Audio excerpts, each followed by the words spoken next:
Toujours très heureux de savoir que vous êtes de l'autre côté, vous regardez, vous appréciez ce que nous faisons en direct tous les jours sur Vision 4. C'est la télévision africaine. À partir de Yaoundé, nous tutoyons le soleil. Votre confiance et surtout votre reconnaissance continuera à nous galvaniser. Vous êtes en direct justement sur Tour d'Horizon, le programme qui débute tous les matins à partir de 10h30 jusqu'à 10h52 heure du Cameroun, une affaire des dinosaures, de l'information. Et ce sont 4 jeunes journalistes camerounais qui ont décidé de vous dire la vérité, rien que la vérité et toute la vérité à travers leurs commentaires, leurs analyses et leur décryptage. Nous sommes vendredi 16 juin 2017 et parce que nous sommes vendredi, nous serons essentiellement relax. Vous regardez Vision 4. Vous avez sans doute fait le meilleur choix. Vous êtes d'ailleurs des téléspectateurs privilégié. Francis Bonga, bonjour.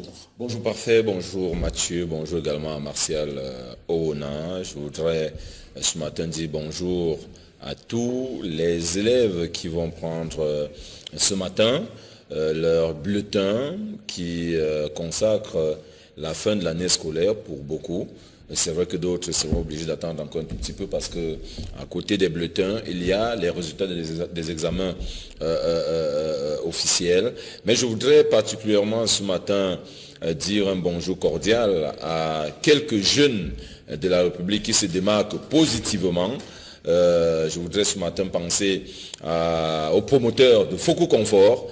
C'est un jeune qui se démarque, c'est le directeur général de ce côté-là. Il se démarque parce qu'il a su se frayer un chemin dans le monde des affaires et on a envie de dire qu'il s'en sort plutôt bien. Je voudrais également ce matin dire un bonjour à un autre jeune qui lui également s'est frayé un chemin sur le plan politique. Vous me voyez venir. Je voudrais donc dire bonjour ce matin à Yoki Onana. C'est le deuxième adjoint au maire de la commune de Yaoundé 6e, candidat à l'élection à la tête de la mairie, une élection pas malheureux, une élection qui est entre, je veux dire, le centre-ville et Yaoundé 6e, parce qu'on ne sait finalement pas quand elle aura lieu. Pourquoi à partir du centre-ville? Oui, parce que toutes les opérations se déroulent au centre-ville. Maintenant, quand je parle du centre-ville, vous comprenez que j'indexe les décideurs. Et donc, j'ai dit un bonjour sympathique à Yuki Onana ce matin parce que c'est un jeune très apprécié par la jeunesse de Yaoundé 6e. Je voudrais dire bonjour aussi ce matin à un président de parti politique. C'est également un jeune. Lui, c'est le président Essomba de l'UDC. Je lui dis bonjour ce matin parce qu'au moment où les gens annonçaient le boycott du défilé du 20 mai, lui il a dit le 20 mai ne se passera pas comme ça à Bamenda, j'amènerai mes militants défiler à Bamenda, j'amènerai d'autres militants défiler en Gaoundéré, j'amènerai des militants défiler dans le sud-ouest. Donc on lui dit également bonjour ce matin. Bien des choses donc à tous ceux qui sont de tout cœur avec les enfants de Soweto ce jour. Nous sommes justement le 16 juin. C'était un 16 juin 1973 lorsque des centaines d'enfants avaient été abattus à Soweto. Et pourquoi? Parce qu'ils revendiquaient tout simplement apprendre également comme les petits blancs la langue anglaise. C'était donc des enfants noirs, on estimait plutôt que cela devait apprendre l'afrikaners. Ils ont dit non, on n'en peut plus, c'est trop. Ils sont descendus dans les rues.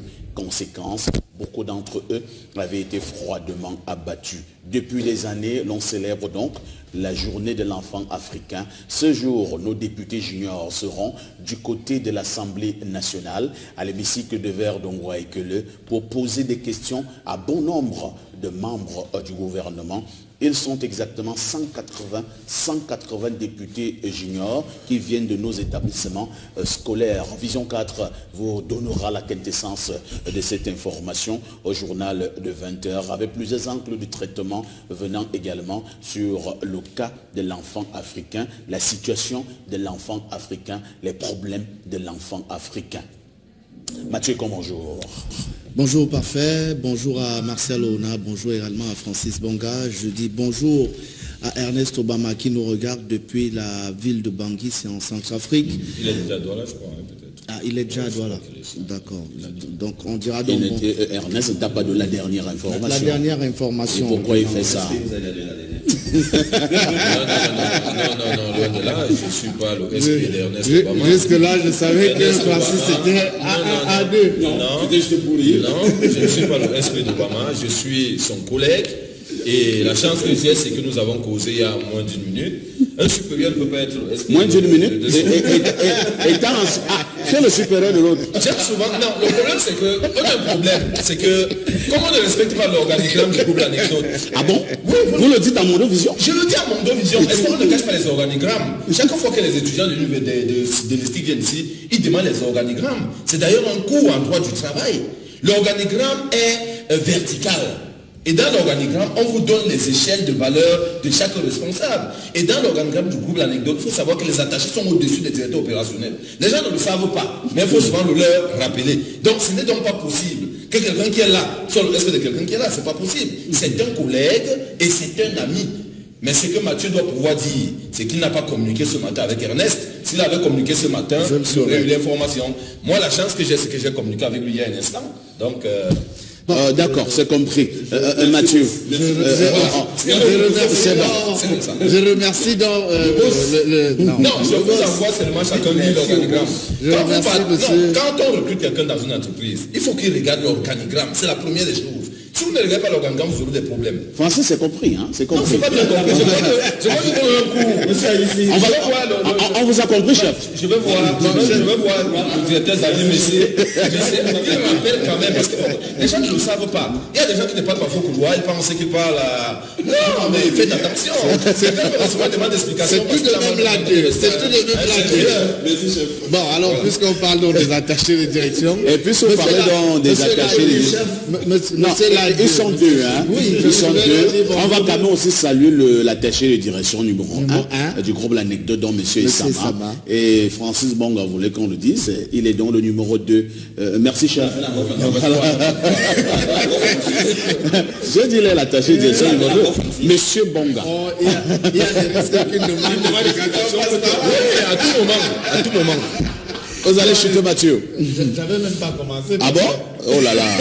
J'étais en train de prendre mon envol que j'ai été cueilli par.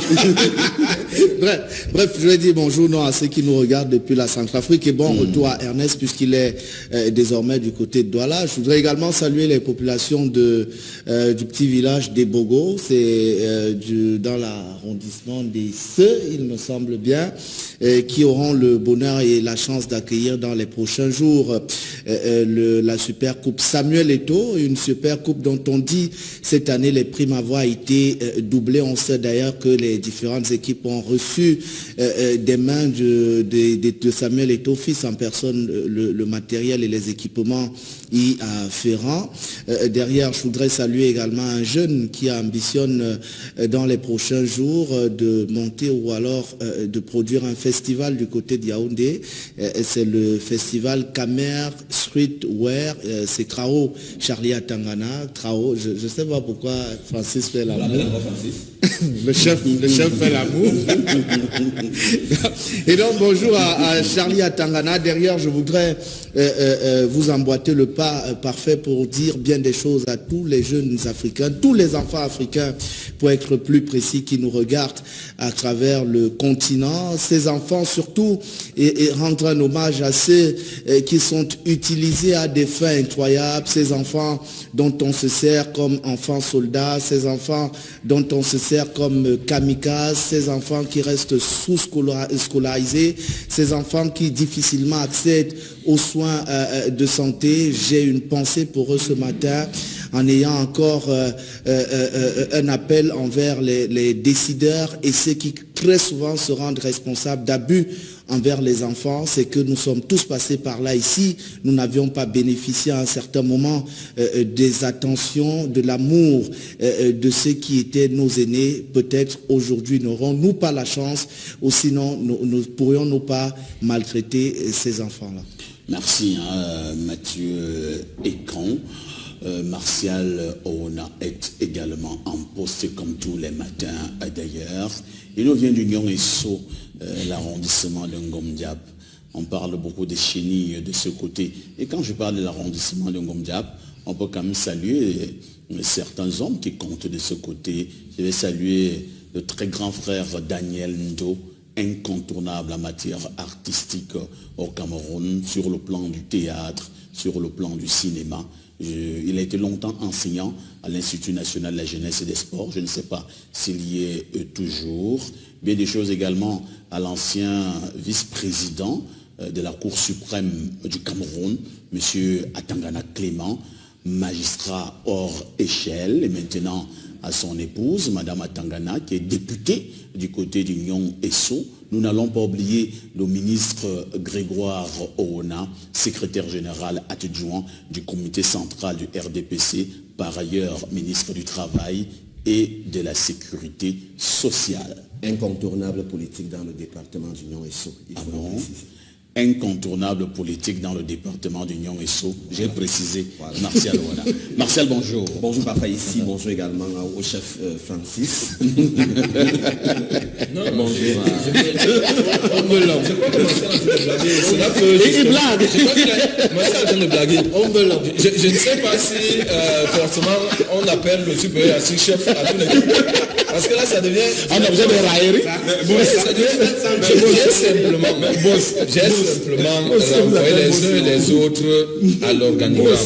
Parce que quand on vous recrute quelque part, il faut que vous sachiez que si on vous dit désormais que vous êtes tel, vous devez savoir quel rang vous occupez pour ne pas vous crêper les chignons avec certains de vos supérieurs que vous ne connaissez pas. Et j'ai comme l'impression que chez nous justement, les gens ne parviennent pas à savoir qui est qui. On voit souvent, on dit A2, et on pense que c'est un banal, on dit A2, on voit que c'est un banal titre. Non, c'est pas une affaire banale, c'est quelque chose de sérieux. Et merci de prendre conscience. Merci boss, hein. Je voulais également dire bonjour à notre boss. Il s'agit de Luc Benjamin Sama, c'est aussi l'autre boss de ce côté-là. Pourquoi pas dire bonjour également aussi à l'autre boss, Faustin Fouda. Le secrétaire particulier du président directeur général du groupe L'Anecdote, Monsieur Fouda. Bon, apparemment, en tout cas, bonjour à tous ceux qui nous regardent ce matin et bien des choses, hein, tout mon soutien justement au directeur de publication du quotidien Info Matin, mais également aussi président directeur général du groupe La Météo, à qui on adresse tout notre soutien. On se comprend de ce côté-là. Ce n'est pas une histoire de comprendre. Vous faites des devinettes. Non, ce n'est pas des devinettes. On lui a... Attends, Marcel, je vous relance. Lorsqu'un journaliste... Si vous ne voulez pas qu'on sache de quoi il est question, vous ne devez pas le dire à l'antenne. Mais maintenant que vous prenez sur... J'adresse mon soutien... Pourquoi? Au directeur de publication Dieudonné Mvan. Pourquoi? Qui a quelques petits soucis que vous, de temps en temps, vous avez son avec Toby Hunt. Sauf que lui, ce n'est pas avec Toby Hunt. Donc, de toutes les façons, M. Dieudonné vont être convoqués, je pense, du côté de la délégation générale à la Sûreté nationale, c'est ça? Oui, c'est ça, effectivement. Il aura à donner un certain nombre d'explications. C'est le DP de La Météo, mais également le patron de Info Matin, le très grand frère Dieudonné Mvan, qui a donc tout notre soutien. C'est toute une vie dans la presse au Cameroun, Dieudonné Mvan. Mais il est bon de dire quand même que dans les usages, très régulièrement, les services de renseignement peuvent convoquer un journaliste, un directeur de publication. Si vous avez fait passer dans votre journal une information qui peut aider les services de renseignement, on vous convoque. On ne vous convoque pas comme un vulgaire vendeur de billets. Ou bien pour vous mettre en prison. Non, pour vous mettre en prison. On vous écrit en vous disant nous voulons que vous présentiez dans nos bureaux pour machin. Et c'est ce qui s'est passé. Donc vraiment, il n'y a pas péril en la demeure. Il faut le dire comme ça. D'accord. Marseille, c'est fini? Oui, c'est fini. D'accord. Comme c'est donc fini. Vous avez autre chose? Non, juste pour dire que demain c'est samedi et je crois que la Super Coupe Samuel Eto'o sera dans l'Ansa et Bogo. Elle est organisée donc sera retransmis en direct par Ernest Obama et je crois qu'on l'accompagne dans cette initiative depuis 3 ans maintenant. parfait tel directeur de la communication. Non, je n'ai jamais été nommé. Elle a été nommée à la faveur de Julien Pépé. Ah non, elle a été déchue. Je crois que c'est Junior Tepé. Oui, parfois ici a été viré au profit de Junior Tepé. À l'occasion du lancement du championnat demain, plusieurs artistes sont annoncés du côté de Bogo. J'ai entendu parler de Jocelyne Bizarre. Il semble que celle qui chante tout ce qui vole s'appelle La Joiseau. Voilà, donc il semble que La Joiseau. Mais vraiment, ce sont des chansons aussi bizarres, hein? Comme le nom de l'artiste. L'artiste s'appelle Jocelyne Bizarre. D'accord, de toutes les façons, tout notre soutien à Ernest Obama, qui est donc l'organisateur de ce tournoi. Nous allons marquer la première halte dans le cadre de ces échanges, et ce sera pour prendre la quintessence de l'information parue en kiosque au Cameroun. Marcel, on a que disent les journaux. Les journaux, justement, aujourd'hui, pour commencer avec le journal L'Œil du Sahel, le tri-hebdomadaire L'Œil du Sahel, qui revient donc sur ce qui se passe du côté de la région donc du Grand Nord, mais également aussi avec les magistrats donc de la République. Et le journal parle notamment des mémorandums des magistrats du Grand Nord qui seraient donc en gestation. Et il s'agit d'un groupuscule de magistrats qui voudraient donc écrire donc au ministre de tutelle pour justement lui faire part de certaines conditions de travail donc de ce côté-là, de certaines revendications. C'est l'Œil du Sahel qui en parle ce matin. Le jour parle également aussi de la magistrature camerounaise, avec notamment ce qui est donc considéré comme une injustice de ce côté-là. Le jour nous rappelle que les magistrats sont interdits d'être directeurs, d'occuper les postes de directeur général ou de président de conseil d'administration. Et pourquoi? Le quotidien Le Jour essaie justement de répondre à cette question-là. Mais la grande question que pose le quotidien Le Jour à sa grande une, justement, concerne la mairie de Yaoundé 6e, avec une question fondamentale. Que se passe-t-il à la mairie de Yaoundé 6e, malgré justement tout ce qui a été fait vendredi dernier pour permettre l'élection d'un maire de ce côté-là? Cette élection a justement été bloquée, il y a eu et reportée justement à une date ultérieure, et le journal de revenir justement sur ce qu'il qualifie d'une jurisprudence à la mairie de Yaoundé 6e, à la mairie de Ziaou Douala 5e, à la mairie de Ngaoundéré 2e. Il y a eu des cas de jurisprudence là-bas pour essayer de départager les uns et les autres après le décès du maire, lorsqu'il n'y avait pas consensus au point de vue de l'élection du maire, il n'y avait pas consensus au niveau des différentes listes, et que les uns et les autres réclamaient une élection. Comment est-ce que cela a été géré? En tout cas, c'est le dossier de 2 pages que le journal Le Jour nous propose donc dans sa parution de ce matin. Cameroun Tribune, lui, se focalise plutôt sur le transport routier donc au Cameroun, en parlant notamment des clans d'eau, des transports clandestins, voilà, si on peut les appeler, c'est les transports clandestins qui ont donc pignon sur rue donc à Yaoundé, les OPEP, voilà. Donc Cameroun Tribune en parle ce matin dans un dossier spécial, il nous rappelle d'ailleurs qu'il s'agit d'un mode de transport qui est exploité en marge de la loi donc au Cameroun et qui constitue donc une véritable menace pour la sécurité des usagers. Et le journal nous rappelle d'ailleurs que le gouvernement prépare une grande riposte pour justement lutter contre ce phénomène des transports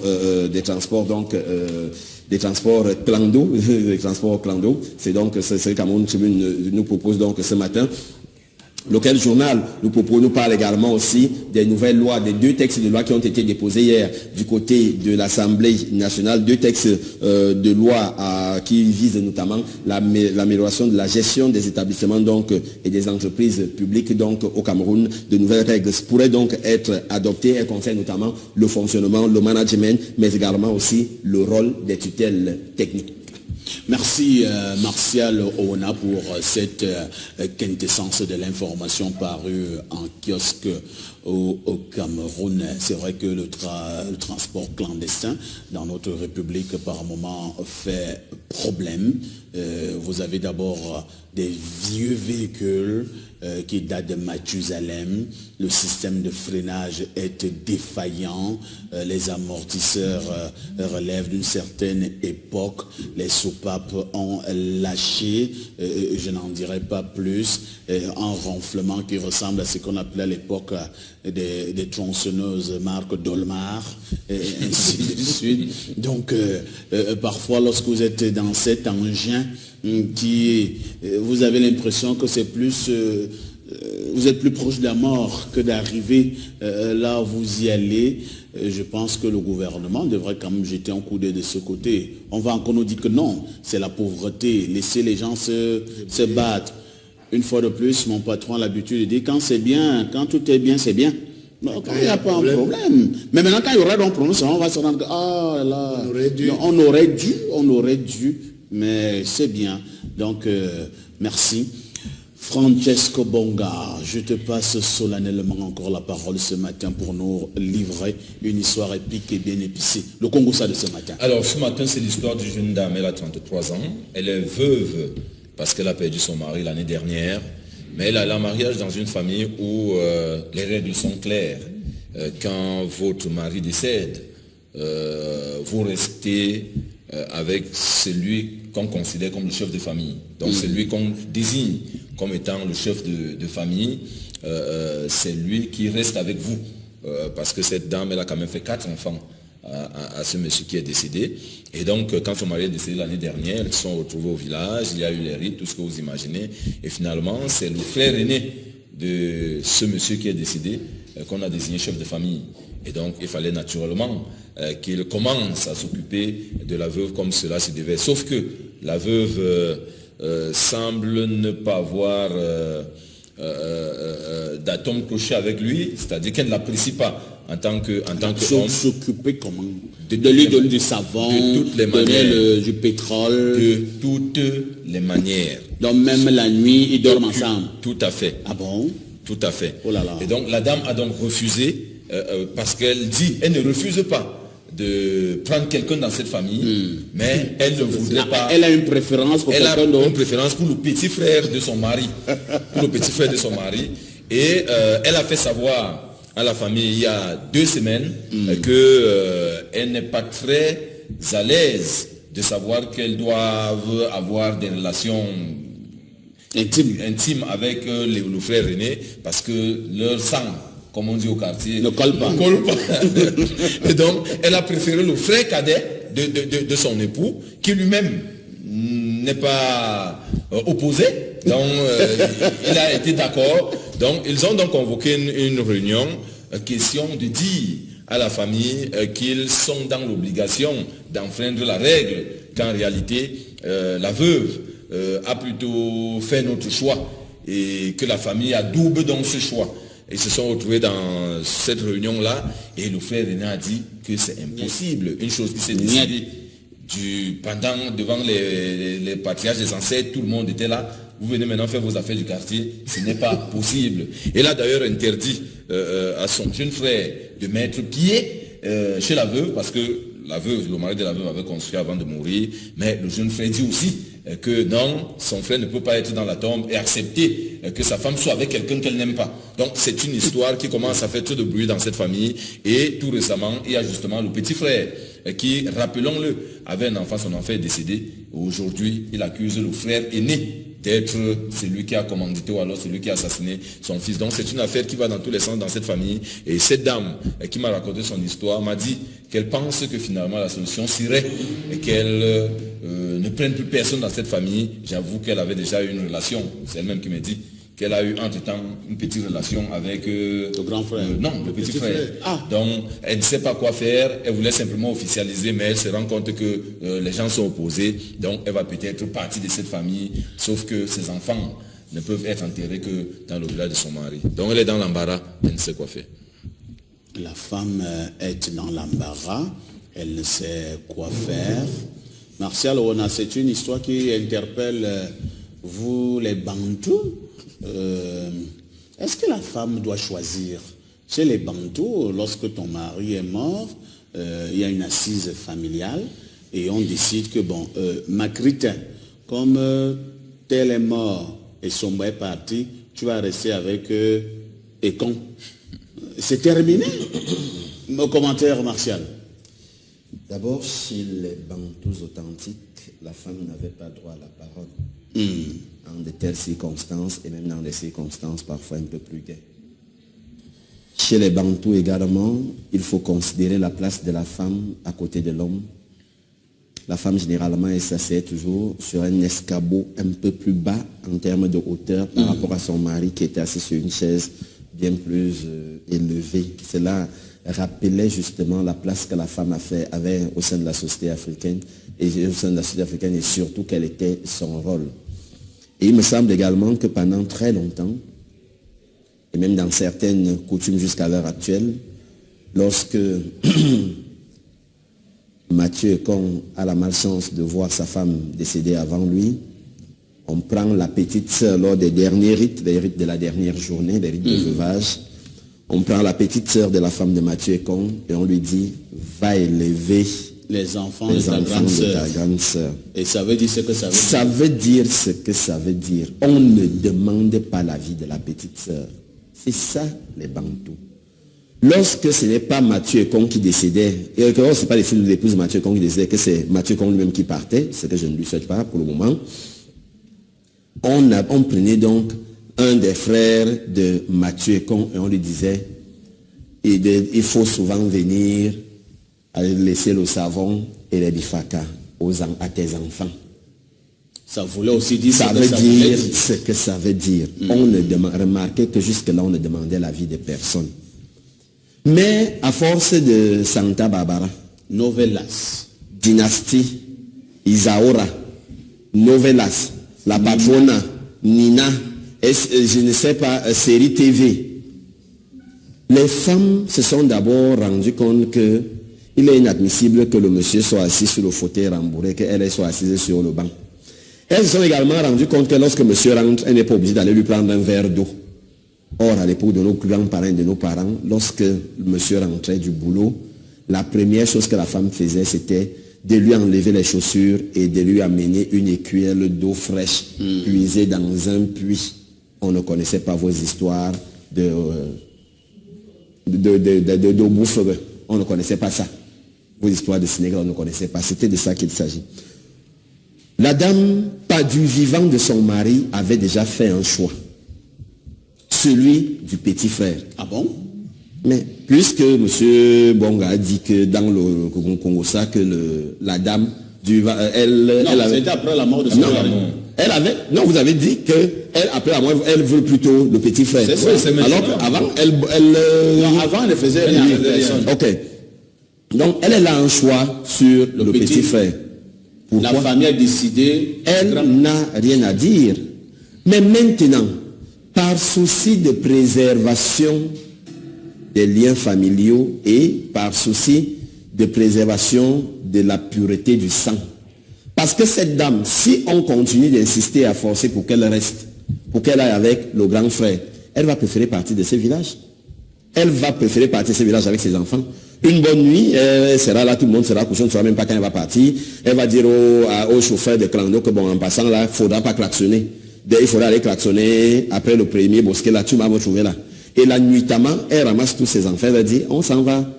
Quand elle sait que la voiture arrive, elle va attendre au bosquet et quand elle est partie, vous ne la reverrez plus. Déjà que légalement le mariage prend fin avec le décès de l'un ou l'autre des conjoints. Donc elle n'est plus liée là. Si elle veut partir, elle s'en va. C'est de ça qu'il s'agit. Maintenant pour terminer, je pense que pour mieux préserver ce lien-là et la pureté du sang, comme je le disais, il vaut mieux que la dame. Si elle a décidé d'aller avec le petit frère, mais qu'elle officialise ça. Que les uns et les autres sachent que je suis déjà... Maintenant, si le grand frère a dit 0, c'est son problème. Ah bon? C'est son problème. Il va forcer la femme. Mais le petit frère... Est-ce qu'il va forcer la femme? Monsieur ici, va faire montre d'impolitesse. Il ne va pas forcer la femme. Il n'ira jamais la violer. Mais ils vont régner bien au contraire. ce qui est là, c'est que si le grand frère continue d'insister, ça risque de devenir un problème entre le petit frère et lui. C'est même et à ce moment-là, si le petit frère officialise sa relation avec la veuve de son frère, de son grand frère, une chose est certaine, c'est que ce monsieur-là, on pourrait même le mettre en prison pour harcèlement. On peut en arriver là. Très bien. Merci, Martial Oona. Mathieu, quand ne mâchons pas les mots, deux frères donc qui se discutent, une veuve de leur frère. Est-ce qu'ils honorent même leur frère? Cela signifie ou bien cela sous-entend et suppose d'ailleurs que du vivant même de leur frère, ils convoitaient déjà cette femme. J'ai peur de parler comme quand il calculait déjà la femme là. Je suis entièrement d'accord. Et en revenant à ce qu'on vous disait tout à l'heure, je crois que je voudrais aller chercher, puiser à ce qui se passe ou ce qui est devenu comment on va dire ça, quand un député décède, son suppléant, aujourd'hui, son suppléant aujourd'hui n'est plus celui qui accède de manière automatique ipso facto. Puisqu'on avait soupçonné qu'à une certaine époque, les suppléants faisaient un effort d'éliminer les députés principaux pour prendre la place. C'est le cas dans les mairies?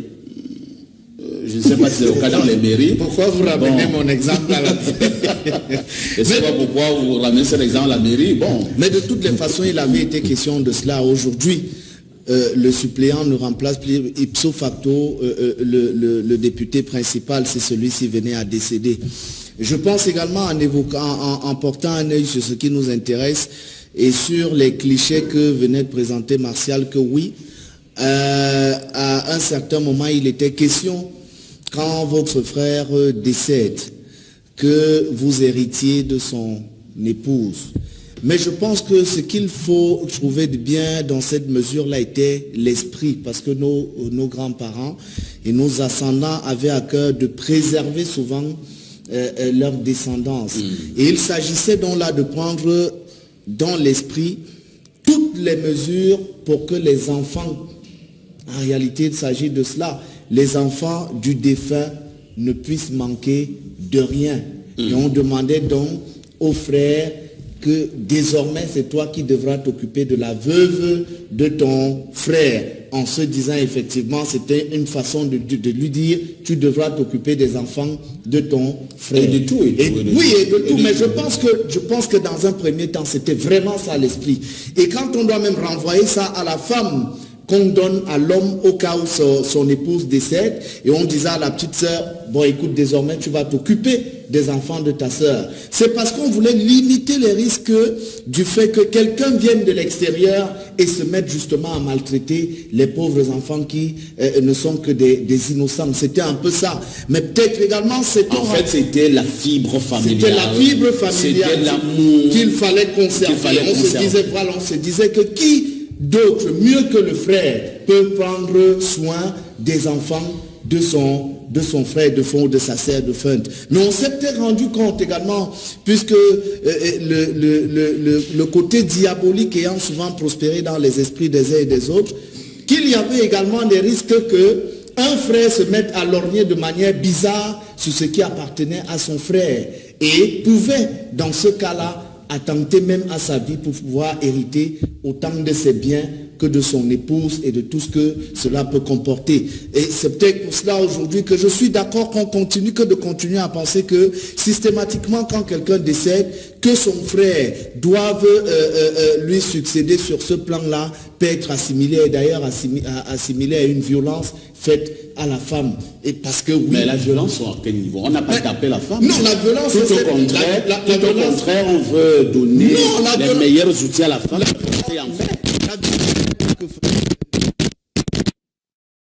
Cette dame-là n'a visiblement, et elle le dit, elle ne veut même pas partir, elle dit ok, je vais rester dans la famille, mais il faut au moins que ce soit avec quelqu'un avec qui il y a un certain feeling.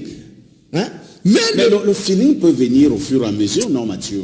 À force de forger, on devient forgeron. Non, pas toujours. Et la petite vient en mangeant. Non, pas toujours. Et la preuve, c'est que cette femme-là, elle ne veut même pas le sentir aujourd'hui. Elle préfère même partir de là, plutôt que d'accepter ce monsieur à ses côtés. Je crois qu'il faut reconsidérer un certain nombre de choses. Du haut de notre bantouisme, il y a quand même les mentalités évoluent. On ne dira pas de se séparer de tout ce qui fait notre essence sur le plan culturel, sur le plan de nos valeurs. Mais on dira quand même qu'il faut reconsidérer un certain nombre de choses.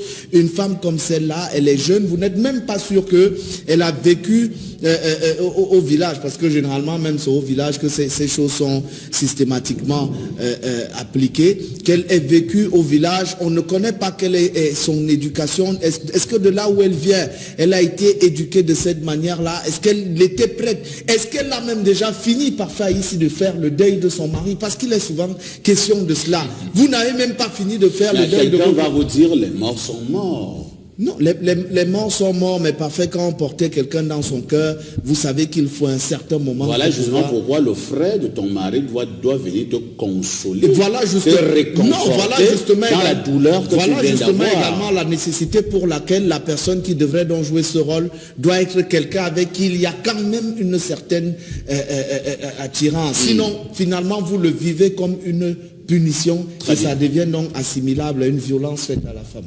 Merci Mathieu Ekan, si l'occasion m'était donnée de faire savoir, de faire maîtriser mon avis sur ce plan. Je suis d'accord avec toi Mathieu, en réalité, lorsque les Bantous avaient mis sur pied cette manière de fonctionner, c'était justement pour que la femme reste dans la famille, que les biens du défunt restent intacts. Ce n'était pas dans un mauvais sens. Et que les enfants puissent en bénéficier le moment venu. Et pour que les enfants puissent en bénéficier le moment venu, parce que nous avons aussi des cas où, moi je suis petit, mon frère est décédé, la veuve est restée, entre-temps, il y a eu pas mal de biens, et ainsi de suite. C'est un monsieur qui vient, je ne vais pas citer dans la région, c'est lui qui vient en bénéficier de tous les véhicules, de toutes les maisons, de l'argent. Et tu viens chez ton frère le matin, il a un serviette, il a la brosse à dents, et il te demande ce que tu es venu faire, il te nargue. Parfois même ils tabassent sur la veuve, la femme en question. Ils n'ont rien à manger, ils ne vont plus à l'école. Je me dis que ça fait quand même aussi un problème. Mais entre-temps, je me dis que tout est un problème. Tu as sorti le mot de feeling et de tact. Lorsque le frère est mort, je pense qu'il faut bien parler à la femme. Il faut la prendre avec douceur. Les mentalités ont quand même évolué. Prenez-la avec douceur, faites-lui comprendre un certain nombre de choses et de paramètres. Habituellement, le cœur de la femme est faible. Il est fort possible que vous arriviez à la convaincre. Mais si vous venez comme le grand frère, il le fait dans ce Congo, ça, il impose, il pense que la veuve est sa propriété privée. Et je pense que là, la femme risque d'être radicale et ce sera très compliqué. Vous regardez Vision 4, vous avez fait le meilleur choix. Ce matin, on parlera d'un sujet purement social, purement relax, parce que nous sommes vendredi. À quel âge pensez-vous qu'on devra acheter un téléphone portable à un enfant?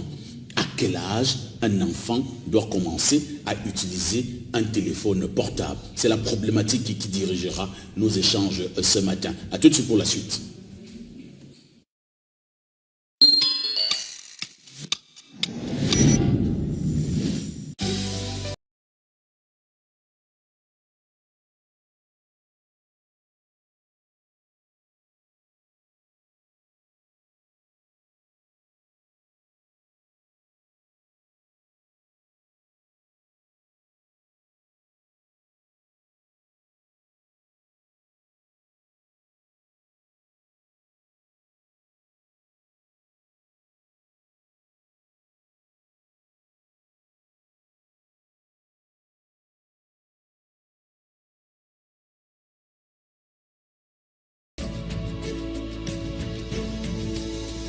Con el fin de ofrecer un servicio más intuitivo, más fluido, más rápido y más económico, CCI Bank, tu banco, presenta eBanking. Con eBanking podrás verificar los saldos de cuentas, imprimir extractos de cuentas, imprimir los RIB, solicitar talonario, verificar tasas de cambio, servicio de mensajería y mucho más. Para más información de nuestro nuevo servicio eBanking, visita nuestra página web www.ccionline.ccibank.com.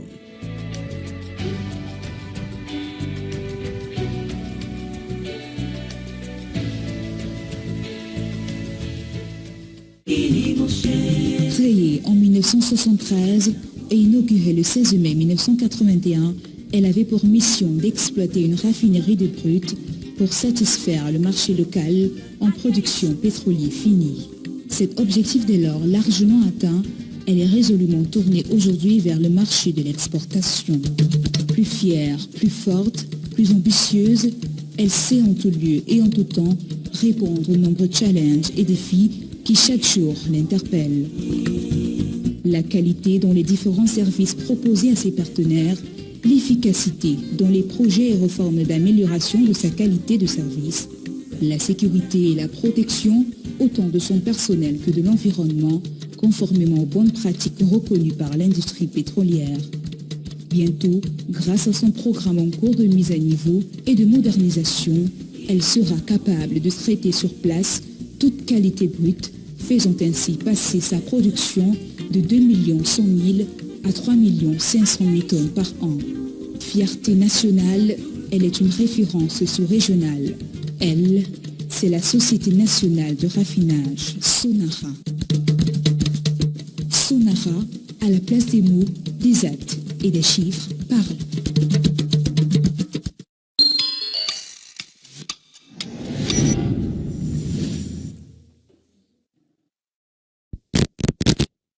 Merci de nous retrouver en direct sur Vision 4. Il s'agit de la télévision africaine de lundi à lundi. Nous émettons 24 heures sur 24.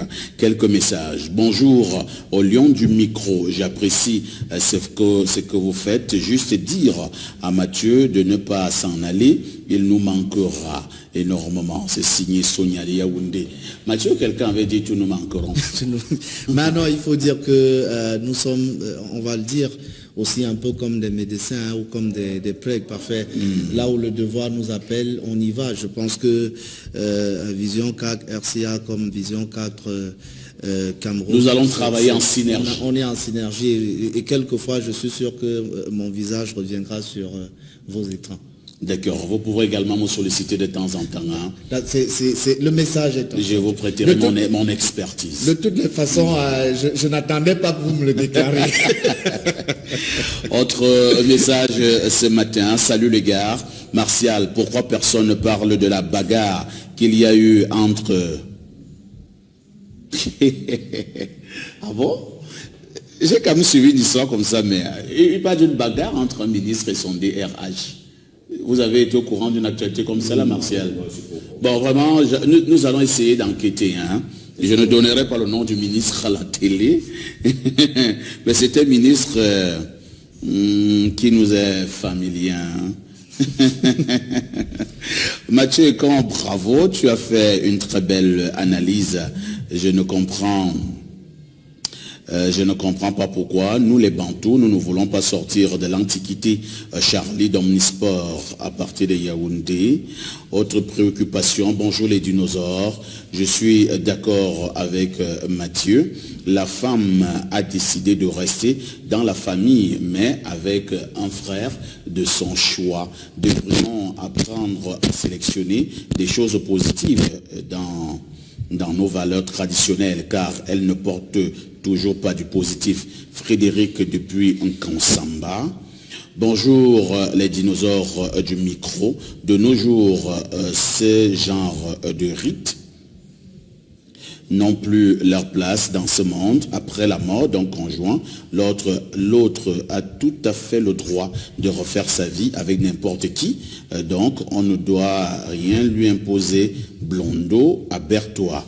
Je suis d'accord avec Blondeau, hein, mais à un moment donné, lorsqu'on n'avait pas encore vécu une triste réalité, comme je le disais tout à l'heure, votre frère que vous aimez bien, qui était un homme bien placé dans la société, qui a laissé un bon nombre de biens, il est parti et sa veuve est restée. Vous voyez comment sa veuve amène des voyous pour venir dilapider ses biens. Je voudrais bien que vous puissiez encore dire que non, ceci c'est dépassé, c'est l'antiquité. Je voudrais bien avoir votre mine à ce niveau. Bonjour les gars, vous êtes les meilleurs. J'adore vous regarder au quotidien, car à travers votre français soutenu et vos informations, on apprend beaucoup, bien de choses à vous. Raoul depuis Tchang. Tchang, c'est dans l'ouest du pays. À ne pas confondre avec Tchang, qui est du côté de la Sanaga. De triste mémoire, Tchang de la Sanaga. Voilà. Bonjour à tous, très beau et frais ce matin. Juste pour dire que nous devons apprendre à briser certaines valeurs traditionnelles comme celle-là. Nous sommes dans un contexte de dynamique sociale qui voudrait que la femme ne soit plus considérée comme un instrument ou une marchandise. Ces deux gigolos fraternels n'ont qu'à chercher leur femme ailleurs. Et c'est pourquoi l'Afrique est toujours derrière. Yves de Mendon. Autre message, bonjour les gars. La veuve a fait son choix. Il faut respecter cela. Pour elle, pour moi, elle a bien fait son choix car elle est encore jeune. Pour le grand frère, Mirabel Detoudi. Qui est même marié. Donc le grand frère même est marié. Mais et quand le grand frère même va bagarrer maintenant pour la veuve de son frère, sa femme fait comment à la maison, son épouse? C'est la transition. Bonjour les grands, ce Congo-ça est très compliqué. Si le grand frère ne veut pas d'AVC, il ferait mieux de laisser la veuve au petit frère, car elle a déjà choisi celui à qui elle veut livrer son cacao. Il s'agit de quoi? Est-ce que la femme a une plantation? Du courage à vous dans vos analyses. Merlin Patrick Ndongue, depuis Marois. Autre message ce matin pour un vendredi bien relax. Qu'est-ce qu'on nous dit ici? Bonjour les doyens. Certes, dans de pareilles situations, ni l'homme ni la femme n'a le droit de choisir. Mais il faut comprendre que cette dame a flirté avec le petit frère de son époux et elle a apprécié sa force de frappe. Claude Dongoa. De quelle force de frappe? Est-ce qu'ils ont bagarré? Je ne sais pas. Hein? Il faut être clair dans ce que vous dites. Alors, autre message. Bonjour les grands. Certains beaux-frères pensent qu'une femme appartient à tous les hommes dans sa belle famille. Cette époque est révolue. On doit respecter le choix de la veuve pour éviter que les enfants quittent la famille. Parfait, à raison. J'ai un beau-frère qui aime trop parler de coutumes dans ce sens-là. On les connaît. Andy du côté d'un Sam. Autre message ce matin. Bonjour les dinosaures. Après cette histoire racontée par Francis Bonga, je me demande bien ce qui est premier, la coutume ancestrale ou bien la loi en vigueur dans le pays. Si c'est la coutume, ok, que des assises aient lieu pour essayer de se partager, je ne sais quoi, mais si c'est la loi, je ne sais pas à quoi rime ce cinéma, car cette dame est désormais libre de se mettre avec qui elle veut, je crois. Joseph depuis Yaoundé. Autre message sur le plateau des dinosaures. Qu'est-ce qu'on nous dit ici? Bonjour le panel. Les frères du Gard ont tué ce monsieur. Il piégeait ce joyau royal depuis le jour qu'elle est entrée dans cette famille, sans oublier que Ève a vraiment trompé Adam quelque part. La femme est mauvaise, Hyacinthe depuis une tuisson. Merci. Nous allons prendre 2 ou 3 dernières préoccupations. Bonjour les patrons du micro. Merci pour le grand travail que vous abattez chaque jour pour que le pays s'améliore. Bon week-end à vous. C'est signé Vicky à partir d'Obala. Si vous êtes Obala, allez dire bonjour à Okali. Il y a un monsieur Obala Okali. Il paraît qu'il est spécialisé de la viande grillée. Dans la viande grillée, la viande de soya au Cali. Cette femme avait déjà jeté son dévolu sur le petit frère avant même la mort du pauvre homme. Je peux être d'accord avec toi. Hein? Peut-être que la femme aussi calculait, mais aussi le petit frère là. Le petit frère aussi calculait la femme. Donc, il se calculait. Maintenant le pauvre est mort. Ils disent que ça y est. Ça y est. Le champ est libre. Le champ est libre. Autre message. Bonjour les kings. Vous êtes élégants. Surtout Francis avec son cuir. Pour le Congo ça, on dirait que ces beaux frères là désiraient depuis l'eau vivant de son mari. En plus, ce rite est trivial et elle doit chercher ailleurs. C'est signé Linda. Bonjour le plateau. Chez nous, les Mousgoum, à l'extrême nord, C'est le petit frère qui hérite de la veuve. La coutume l'impose. C'est à Winalao, Roger. Je pense que c'est même pas trop différent chez les Bantous. Hein. Habituellement, c'est le petit frère qui restait avec la veuve et non quand même le grand frère. Hein. Et je pense pas que c'est le grand frère qui restait avec la veuve. C'est le petit. Mais visiblement, le grand frère est trop gourmand. Bonjour les as du micro, bien des choses à vous et merci pour les analyses et l'éclairage que vous avez sur l'assassinat de Monseigneur Bala au Camerounais, Père Thomas Daquin. Merci mon père. Autre message, bonjour à vous les intellos et toutes mes pensées les plus pieuses aux enfants africains qui souffrent et qui ont souffert le martyre en ce jour. Pour le Congo, ça, c'est du sacrilège et un scandale total. Monsieur Guada, du côté de Guidère. Bonjour les dinosaures de l'info. C'est quoi cette histoire où les femmes... C'est quoi cette histoire où les femmes sortent avec leur beau-frère quand le mari est mort? C'est dépassé à mon avis. S'il vous plaît, dites-lui de rester tranquille, de peur de diviser la famille. Merlin Kamla, apprenant en journalisme à l'IFCPA à Ekonou. Et si vous rencontrez le très grand frère François Modium, passez-lui notre bonjour. Autre message, et ce sera le dernier pour l'instant. Bonjour les baos de l'info. Très bonne analyse martiale. Courage les gars. J'aime votre émission. Et c'est signé Jeanne depuis Emana. Jeanne n'a pas dit autre chose. Elle aime l'émission, mais elle a salué Martial, les analyses de Martial. Ok. Francis Bonga, ce matin, nous avons donc une problématique purement sociale. À quel âge doit-on acheter un téléphone portable à son enfant? Je vous passe la parole.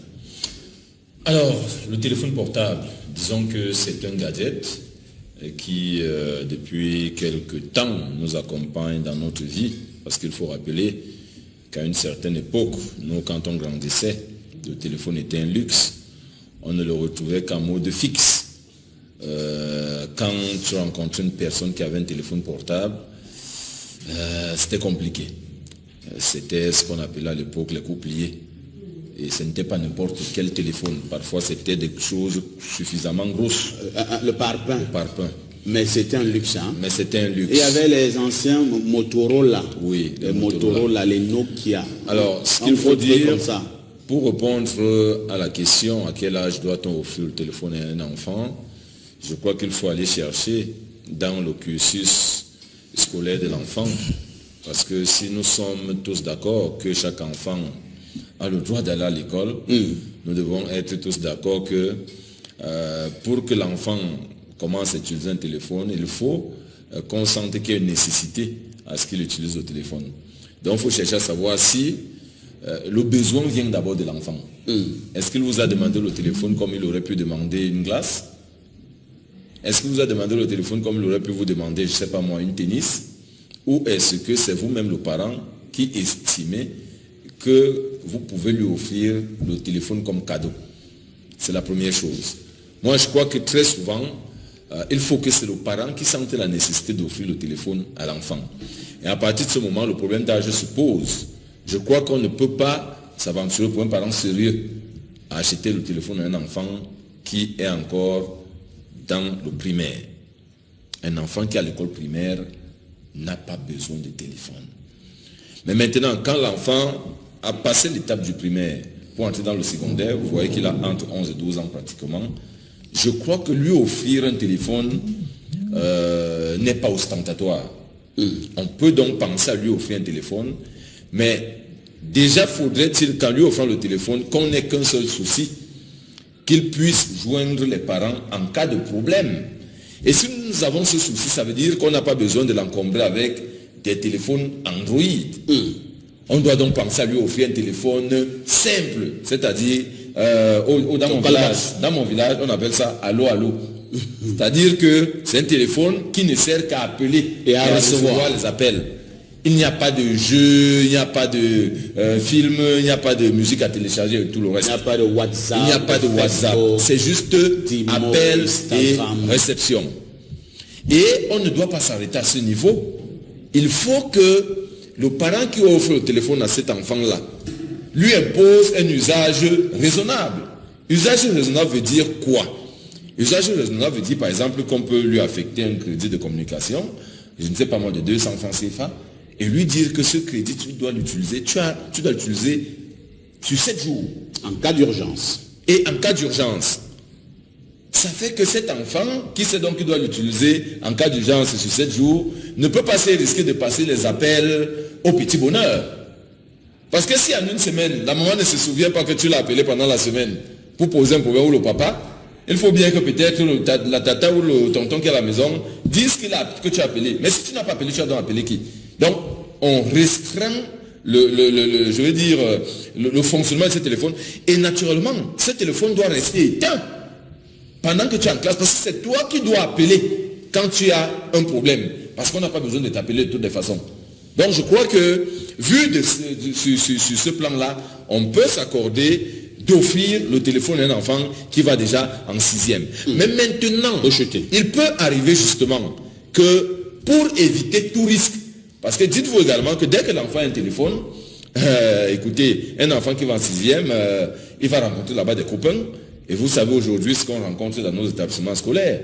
Les copains ne sont pas toujours les fils des gens qui habitent Mokolo Lobby. Très souvent, le camarade de classe, c'est le fils de tel autre. Et là-bas, on ne réfléchit pas qu'on veut lui offrir un téléphone. On offre en fonction de la bourse. Le papa, c'est un gars qui n'a pas de problème d'argent. Donc, la première boutique où ça arrête là, voir un téléphone, c'est combien? 300 000. Je vais offrir à mon fils. Et donc, cet enfant-là qui est le copain de votre enfant peut l'amener à commencer à communiquer n'importe comment. Et c'est pour cette raison que le téléphone doit être éteint. Il faut faire très attention. Du moins, il faut restreindre l'usage du téléphone aux seuls appels d'urgence qui vont vers la maison. Très bien, merci Mathieu Ekon. On a l'impression quand même que c'est devenu un luxe depuis que le téléphone, ou bien l'usage du téléphone portable a été vulgarisé. Vous avez des enfants de 4 ans, 5 ans qui ont déjà un téléphone portable, Android, et qui font tout ce qu'ils peuvent bien vouloir faire avec ces téléphones. Est-ce qu'il n'y a pas quand même des risques à offrir ces téléphones aux enfants véritablement encore bien petits? Je parle là de 4, 5, 6, 7 ans. Qu'est-ce qu'un enfant de 7 ans, 6 ans fait avec un téléphone? C'est la question que j'ai failli vous poser. C'est-à-dire que malheureusement, peut-être je devrais plutôt la poser à ceux qui se reconnaissent parmi ces personnes qui offrent donc des téléphones, smartphones, est-ce que vous voulez Android à des enfants de 3 à 4 ans? À quoi il sert à un enfant de 3 à 4 ans un téléphone? Si tant est, je suis d'accord avec Francis, que le téléphone pour un enfant, qu'on offre à un enfant, devrait obéir à un certain nombre de choses. Par exemple, au souci de garder la communication entre l'enfant et vous, quel que soit l'endroit où il se trouve. Parce qu'il peut arriver effectivement que vous soyez peut-être au gré de vos occupations professionnelles et j'en passe, que vous ne soyez pas toujours présent à la maison et que vous ayez envie de donner une recommandation ou de savoir ce qui se passe à la maison ou quel est le problème que l'enfant peut rencontrer en temps réel. Et là, à partir de ce moment, pour un enfant qui a dépassé le primaire et qui se retrouve au secondaire, on peut donc prendre sur soi de lui offrir un téléphone. Mais encore faut-il déterminer le genre de téléphone qu'on lui offre. Parce que oui, effectivement, tel que nos téléphones, avec tout ce que cela présente comme application et particularité, en parlant des évolutions technologiques, est-ce que les téléphones de nos jours proposent à l'enfant, sommes-nous sûrs qu'un enfant d'un certain âge, un enfant de 10, 11, jusqu'à 15 ans, et bien même jusqu'à 18 ans, soit capable de supporter ces différentes agressions, moi j'appelle ça agression, soit capable de supporter ces différentes agressions? Je pense que la question mérite d'être posée. Et à partir du moment où on est d'accord, on l'a souvent regretté ici, que un certain nombre de dérapages que nous observons partent souvent de la venue ou de l'essor de ce qu'on avait appelé les nouvelles technologies de l'information et de la communication. Il faut donc à partir de ce moment-là restreindre un certain nombre de choses qu'on doit soumettre à l'utilisation d'un enfant. Le téléphone portable devrait, pour un enfant, quand on offre à un enfant, devrait lui être offert pour qu'il serve à sa fonction première, parfait, c'est-à-dire la communication et rien que la communication. Ça renvoie donc à ce que Francis disait tout à l'heure, à lui acheter un téléphone qui soit simple, le allô ou bien le décrocher, raccrocher. C'est tout pour simplement dire à l'enfant, eh bien quand tu as un problème à l'école, tu peux me joindre en temps réel. Et le téléphone que vous offrez à l'enfant doit également obéir à un mode d'emploi. Francis a bien fait de le rappeler ici. Dire à l'enfant, voilà ce pourquoi je t'offre le téléphone. Et si vous sentez à un certain moment que cet enfant-là, justement, utilise ce téléphone à d'autres fins, ou que le mode, les prescriptions que vous lui avez faites concernant l'utilisation de ce téléphone ne sont pas respectées, vous pouvez même le lui retirer. Et ça dans son propre intérêt, parce que le téléphone, nous l'avons constaté, ne fait pas que du bien à ses utilisateurs. Et ça, même sur le plan de la santé, on nous met en garde chaque jour contre l'utilisation abusive du téléphone portable. Et donc, à partir de ce moment-là, je suis d'accord avec Francis Pouchuté, parfait, que à partir du secondaire, on peut se risquer à offrir un téléphone à l'enfant. Mais il faut savoir effectivement et également quel est le type de téléphone que nous lui offrons. Le téléphone que nous offrons à un enfant jusqu'à un certain âge, jusqu'à ce qu'il soit lui-même en mesure de s'acheter un téléphone. Et quand je parle d'en mesure, ça veut dire qu'il travaille déjà régulièrement et qu'il peut avoir son argent et qu'il doit utiliser ce téléphone, parce qu'il faut également dire, parfait, pour chuter, il faut également dire que même les applications et tout ce que le téléphone nous propose comme facilité aujourd'hui ne le sont pas ou ne l'est pas forcément parce que nous devions l'utiliser à des effets pervers. Le téléphone et les facilités qu'on nous propose servent même sur le plan professionnel. Et c'est ce que nous devons comprendre, ce que nous devons faire comprendre à nos enfants également. Le téléphone doit être offert effectivement à un certain âge, quand on est sûr que l'enfant peut prendre conscience de son utilisation. Martial, on a de manière régulière et sans doute aussi répétitive, vous avez donc ces tout petits enfants qui ont des téléphones dernier cri. Habituellement, ce sont des enfants de ceux que vous appelez souvent des quelque chose de la République. Vous les appelez comment? Je ne sais pas. Les gens d'en haut. Ces enfants sont donc en classe. Au lieu de suivre les cours que dispense l'enseignant, ils sont en classe en train de regarder des images bizarres dans le téléphone portable, en train d'envoyer des conversations compliquées. À ce niveau, est-ce que le téléphone, au lieu d'aider probablement l'enfant dans un certain nombre de recherches, lorsqu'il est déjà au lycée, est-ce que le téléphone, à un moment donné, ne va pas participer à étourdir, à entraîner plutôt l'enfant à la débauche? Première chose et premier rectificatif, on ne fait pas de recherche au lycée. Ça, il faut que ce soit clair. De la 6e en terminale, on ne fait pas de recherche, on étudie et on essaye de comprendre la leçon que le professeur vous a dispensée. C'est de ça qu'il s'agit. Mais malheureusement, vous avez des parents qui vont vous dire non, l'enfant a besoin d'étudier les cours de philo en ligne. Vous pensez qu'un enfant a besoin d'étudier les cours de philosophie en ligne parce que ces cours-là sont mieux que ce que son professeur lui a enseigné à l'école? Je dis non. Le téléphone de 300 000 que vous achetez à un enfant, pour moi, relève du pur snobisme. C'est du pur snobisme et c'est votre plan machiavélique pour contribuer à l'échec de cet enfant-là. Parce que vous allez vous rendre compte que la plupart des enfants qui ont ce genre de téléphone à l'école ne sont pas forcément parmi les premiers. Pas du tout. Ils ne sont pas forcément parmi les premiers.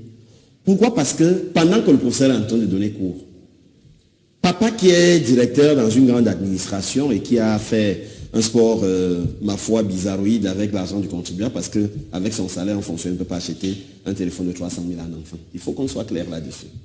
Pour offrir un téléphone de 300 000 à votre enfant, il faut que votre femme puisse avoir un téléphone de 700 000 et que vous puissiez avoir un qui coûte dans les 1,5 million. Or, pour le faire, ce n'est pas avec votre salaire de fonctionnaire. Même si vous êtes magistrat et que vous avez tous les avantages et émoluments qu'on vous donne là tous les 3 mois, vous ne pouvez pas. À moins d'être douanier et de voler au niveau des frontières, vous pourrez le faire. Donc, lorsque je le dis, il faudrait donc que vous puissiez les acheter. Mais maintenant, cet enfant, vous allez beau, je suis d'accord avec Francis, qui a parlé d'une réglementation de l'utilisation du téléphone pour un enfant. Tu as un problème à l'école, tu peux le sortir de ton sac, tu vas hors de la salle de classe et tu me fais signe. Tu peux dire, papa ou bien maman, je ne me sens pas bien, il faut qu'on vienne me chercher à l'école. Ça, c'est normal. Papa ou maman, j'ai perdu mon argent de taxi, qu'est-ce que je fais? Je suis coincé à l'école. Ça, c'est l'utilisation. Et ça se passe en dehors des heures de cours. Mais vous allez donc vous rendre compte que ce que j'appelle les enfants du renouveau, à qui parfois ici a acheté un téléphone de 300 000. Ton type te regarde, hein?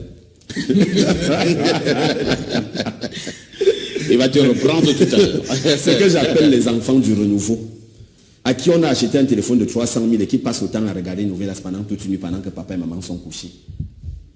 Dès qu'il arrive donc en classe, le téléphone que n'est pas utilisé, il retire donc le téléphone du sac. Et ces enfants-là sont toujours assis au fond de la salle de classe. Il est donc là, pendant que le professeur parle devant, lui, il a son cahier entre les mains, comme ça, vous avez l'impression qu'il est en train de lire quelque chose dans son cahier. Pourtant, c'est avec son téléphone. Il est donc en train de WhatsApper avec une petite fille qui fait la classe de 3e, qui fait la classe de seconde, qui est en première, ou bien qui est dans un autre établissement à côté. Bien en train de regarder de belles images. Et ils sont en train donc de s'envoyer des photos bizarroïdes, des vidéos compliquées au plan des mœurs et de l'éthique. Non, cet enfant-là, donc, quand le professeur donnera l'évaluation de philosophie, il va s'en sortir avec un 7 et un 6. Et il va donc dire, il va rentrer à la maison, il va dire non, le prof là ne m'aime pas, papa, je ne comprends pas, je ne comprends pas cela. Non. Le problème n'est pas l'enfant, le problème c'est le parent qui lui a offert un téléphone qui n'est pas compatible avec les objectifs poursuivis. Un enfant dont on veut la réussite, dont on souhaite la réussite, dont on manage la réussite. Cet enfant-là, on lui donne les moyens de la réussite. Les moyens de la réussite, ce n'est pas un téléphone de 300 000. Les moyens de la réussite, c'est un fascicule qu'on peut lui acheter. Un fascicule de mathématiques, un fascicule de philo, un fascicule de je ne sais trop quoi. C'est des répétitions qu'on peut lui payer. C'est des cours d'appui qu'on peut lui payer. Mais, pour parler comme au quartier, les mêmes parents qui jouent à ce snobisme-là, c'est eux que vous allez donc voir dès que Junior part de la ciel pour le coup préparatoire. Il achète un téléphone à Junior. Junior est encore là avec le téléphone. Le téléphone tombe dans l'eau. Il dit, oh papa, le téléphone est tombé dans l'eau. Il dit, non, attends, il va t'acheter un autre jour. Il rentre de l'école. Il achète encore un téléphone à un enfant qui est à l'école primaire. Que fait un enfant de l'école primaire avec un téléphone? Malheureusement, c'est devenu récurrent. C'est un peu du genre, m'as-tu vu? Vous voyez une jeune panthère avec les cheveux de la greffe brésilienne et la greffe indienne, péruvienne sur la tête, les ongles de je ne sais trop quoi sur les mains, les lentilles aux yeux. Elle a donc son enfant là. Et elle va dire au père de l'enfant, écoute Mathieu, Junior veut le téléphone. Elle est incapable de dire à Mathieu qu'il faut déjà payer la pension de Junior. Mais elle dit, Junior veut un téléphone. Il faut qu'on achète un téléphone à Junior. Pourquoi faire? À l'école primaire. À l'école primaire, pourquoi faire? Un enfant n'en a pas besoin. Étant donné qu'au niveau des écoles, on demande aux parents de noter le numéro de téléphone, soit sur le sac, soit sur la tenue de l'enfant. Il y a même des fiches. Maintenant, il y a des fiches même. Il y a même... pour ne pas vous couper, Martial, en fin de trimestre, par exemple, on vous fait parvenir les notes de l'enfant par SMS. Par SMS. Oui. Même les convocations, maintenant, quand l'enfant a fait une bêtise, on peut vous convoquer par SMS. Il me souvient, mon fils qui est au lycée Leclerc a fait un malaise au lycée et on m'a appelé par téléphone pour dire votre enfant ne va pas bien, il faut venir le chercher. Ça veut dire qu'on a votre numéro de téléphone dans une école. D'où sortez donc vous, les parents? Vous jouez à ce snobisme-là, non. Je pense que lorsqu'un enfant a besoin d'un téléphone, moi je pense qu'un enfant, pour un téléphone, si tu veux un téléphone Android, un téléphone pour pouvoir communiquer, ramène-moi d'abord le BEPC. Si tu ne me le ramènes pas, monsieur, tu n'as pas le téléphone. Donc, à partir de la classe de seconde, pour Martial. Non, pas à partir de la classe de seconde, j'ai dit ramène-moi le BEPC d'abord. Ouais, celle-là, et je t'achète un téléphone, je t'achète un téléphone qui équivaut au BEPC. Allô. Oui, monsieur Bonga. Ensuite, le jour où vous me ramenez au probatoire, j'évolue d'un cran avec le téléphone. Et le jour où vous me ramenez dans le baccalauréat, je vous achète donc l'Android. C'est de ça qu'il s'agit. Merci, Martial. Nous allons lire encore quelques messages ce matin. Bonjour, le téléphone est interdit en milieu scolaire pour les élèves. Voilà. Et c'est signé Alain depuis Berthois. J'aime bien votre émission Tour d'Horizon. Merci. Autre message. Bonjour, je pense que l'utilisation du téléphone pour un enfant, je pense donc que l'utilisation du téléphone pour un enfant, qu'est-ce qu'on dit là? C'est un message, dépend de son âge et sa classe dont il fait, sinon cela lui conduit à la débauche. Saturnin du côté de Bonabéry. Je pense que c'est à Douala. Bonjour à vous, j'aime votre sujet d'aujourd'hui. Le téléphone est favorable à un enfant à 18 ans parce que lorsqu'il a le téléphone, mais ça ne s'est pas achevé. À 18 ans. Et certains sont en train de... Peut-être aussi un peu dur là. Alors, autre message. Bonjour, l'utilisation du téléphone portable est strictement interdit à l'école. Bonjour les gars, le téléphone est interdit dans l'établissement scolaire. Merci. Martial, les douaniers ne volent pas. Ils ont juste les avantages liés à leur profession, comme tout autre métier. C'est signé Fabrice Dodia. Fabrice, si tu es douanier et que toi tu ne voles pas, tant mieux. Mais on sait quand même ce que bon nombre de douaniers ont fait dans ce pays et continuent de faire en termes de vol. Autre message, bonjour, parfait à ici. Nous, chorale Saint-Jean-Paul II de Niala à Douala, avons commis une chanson pour magnifier le groupe L'Anecdote. Nous attendons toujours le retour de la correction. Lucien Belinga, président de la chorale Saint-Jean-Paul II. Waouh! Merci déjà pour cette initiative. Je pense que le moment venu, vous allez être saisis. Autre préoccupation, salut le panel. Ici chez nous, nos parents nous offrent des téléphones simples si nos efforts sont encourageables. Et c'est à partir de la classe, c'est à partir du second cycle qu'ils le font. Dans le cas contraire, ce n'est pas possible d'en avoir. C'est encore Vicky depuis Obala. Bonjour le plateau. Moi je pense qu'à partir de 10 ans déjà, l'enfant est appelé à utiliser le téléphone, car le téléphone est un moyen de communication, donc c'est important d'acheter le téléphone à l'enfant à cet âge-là. C'est signé Roger du côté de Tonga. Autre message avant de revenir sur le plateau. Bonjour les généraux du micro, j'apprécie Martial Ouna pour avoir bien élucidé, voire même valorisé notre tradition. Excellente journée à vous. C'est signé Roarez, c'est Roarez, depuis la ville d'Obala. Obala le vent en poupe ce matin. J'aimerais bien voir Roarez quand on lui imposera une femme qu'il n'aime pas, sous prétexte que... Je crois qu'il ne dira pas la même chose en tout cas. Je pense que le téléphone est important pour un élève qui ne réside pas avec ses parents. C'est mieux de donner un téléphone à un enfant qu'après le résultat du baccalauréat. Car beaucoup, le message n'est pas achevé. J'adore votre émission. C'est signé Ghislain Tchoff depuis Tchanga. Dernier message et qui aura l'insigne honneur. Je lis dans celui-ci. Bonjour les dinosaures, merci pour la bonne humeur. Pour éviter tout problème de téléphone à un enfant, la solution c'est avoir un téléphone fixe à la maison et lui offrir au moins à l'âge de 18 ans. Nos stars depuis Nkonsamba, c'est dans le Mongo. Merci. Francis Bongara, nous nous acheminons donc vers la fin de ce programme. Il nous reste très exactement 8 minutes à passer ensemble. Entre-temps, Francis, si vous attendez offrir le téléphone à votre enfant après avoir obtenu le baccalauréat, et s'il n'obtient jamais le baccalauréat, qu'est-ce qu'on fait? Il attendra travailler son argent et l'acheter. Vous ne lui offrez jamais le téléphone et finalement il s'achète son téléphone lui-même grâce aux moyens qu'il aura, je ne sais pas par quelle alchimie. Non, ce qu'il faut dire c'est que moi j'ai ma fille qui boucle d'ailleurs le BTS ce matin. Je me souviens. Vous avez une fille qui fait le BTS? Oui. Je me souviens d'ailleurs, je ne suis pas votre égal parfait. Je me souviens. Non, c'est même pas votre égal, c'est votre patron aussi. Donc, allez-y, Francis. Et donc, je me souviens qu'elle a eu son premier téléphone alors qu'elle faisait seconde. Mais je voudrais vous rassurer qu'elle, justement, ne partait pas avec ses téléphones à l'école. Elle a mon numéro de téléphone et le numéro de sa maman. Si elle a un problème avec Vocalbox, c'est d'autant plus que je prends toujours des dispositions pour que quand un enfant va à l'école, qu'il ait au moins une pièce de 100 francs qui reste dans son sac.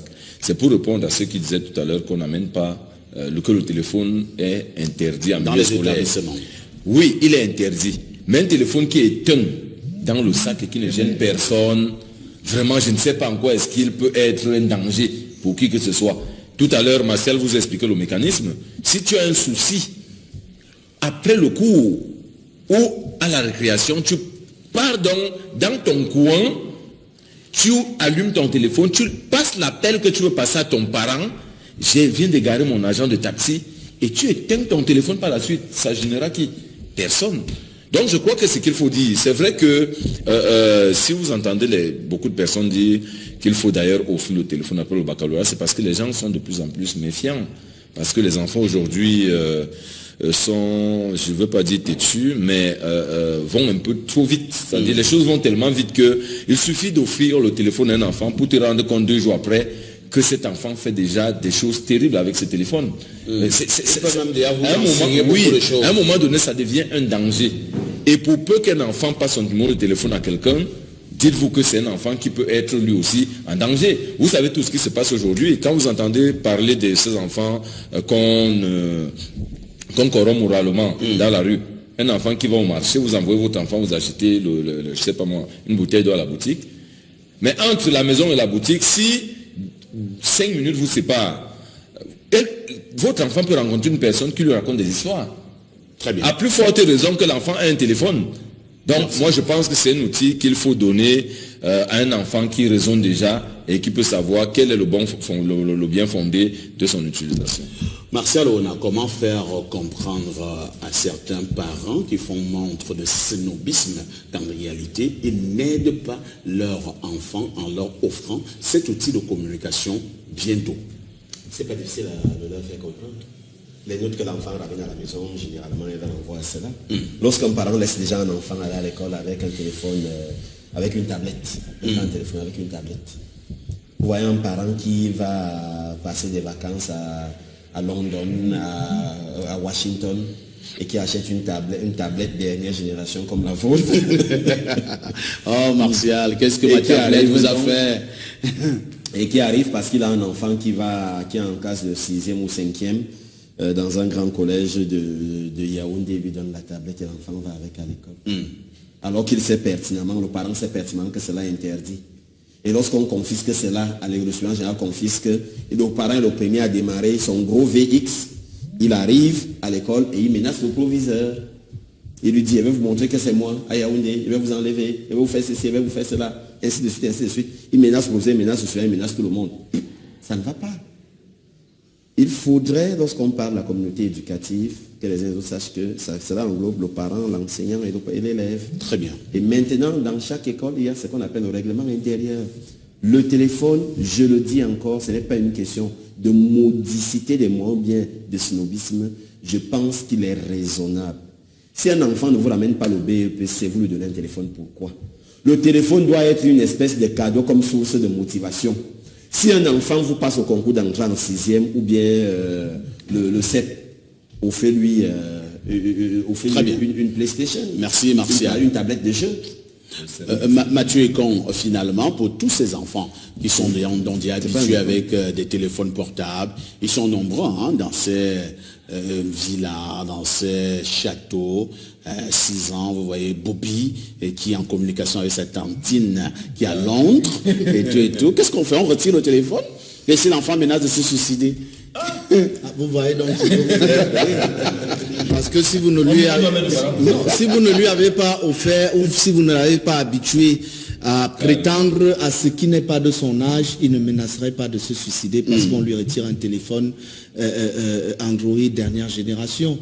Si l'enfant, on l'habitue à partir du bas âge, que à cet âge, ceci n'est pas encore à ta portée, quand tu auras franchi un palier supplémentaire, tu pourras y accéder. Nous, on nous le faisait, hein, même pour vous offrir un cadeau. Et encore, fallait-il se rassurer que le cadeau soit un cadeau de ton âge. On te disait, si tu ramènes tel résultat scolaire à la maison, tu auras droit à ci. Et l'enfant commence à se rendre compte effectivement que tout ne peut pas lui, il ne peut pas prétendre à tout dans sa vie. Parce que c'était une manière d'apprendre à l'enfant de fournir des efforts. Et de se contenter de ce qui est à sa portée, de ce qu'il peut avoir, et non pas aller envier ce qui est aux autres. Je voudrais terminer en disant je voudrais terminer simplement en disant que de toutes les façons, on s'est compris sur un principe. Le téléphone devrait, pour un enfant, quand on lui offre, servir à sa fonction première. La communication, quand il est à la maison et que vous avez besoin de lui passer une information. Et les gens ont parlé tout à l'heure du baccalauréat, c'est parce qu'on a l'impression que l'enfant quitte la maison et qu'effectivement vous devriez garder la communication avec lui et vous lui offrez dans un téléphone. De toutes les façons, le téléphone pour les enfants, c'est bien, mais à partir d'un certain âge et surtout, son usage devrait être contrôlé. Vous allez retrouver Sidoine Moncam, elle nous vient de l'ouest du pays. Elle vous livrera la quintessence de l'information tout à l'heure à 12h. Quant à nous, on vous reviendra lundi à partir de 10h30. Mais avant lundi, je vous suggère très humblement d'avoir le rendez-vous de ce soir 21h avec Ernest Obama dans le cadre de décryptage. Jean-Jacques Zeux à 20h pour le grand journal. Les journaux du week-end 20h. Parfait, ici sera des vôtres. Demain, samedi 11h, rediffusion de Arrêt Majeur. Ce soir, 18h à Africa Newsweek avec Mathieu Ekon. Toujours demain, 21h, Panafritude. Dimanche, 11h, Club de Ligue. Toujours dimanche, 21h, Dimanche de Lyon. Avec tout ceci, que faites-vous encore ailleurs? Bien des choses à tous, agréable week-end à tous et à toutes.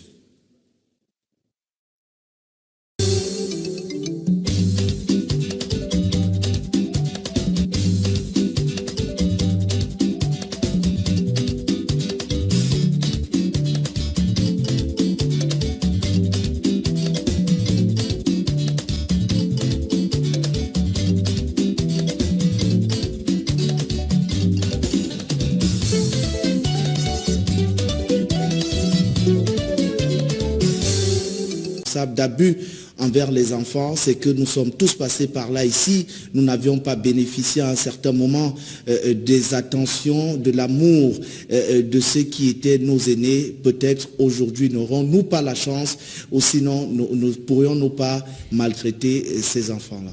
Merci Mathieu Ekon. Martial Oona est également en poste comme tous les matins d'ailleurs. Il nous vient du Nyong-Esso, l'arrondissement de Ngom-Diap.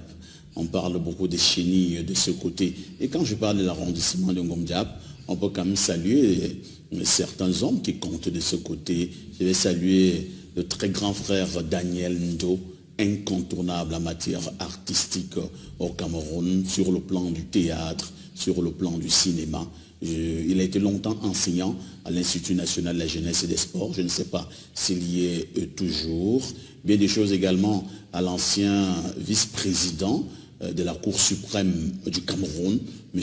Atangana Clément, magistrat hors échelle, et maintenant à son épouse, Mme Atangana, qui est députée du côté du Nyong-Esso. Nous n'allons pas oublier le ministre Grégoire Oona, secrétaire général adjoint du comité central du RDPC, par ailleurs ministre du Travail et de la Sécurité sociale. Incontournable politique dans le département du Nyong-Esso.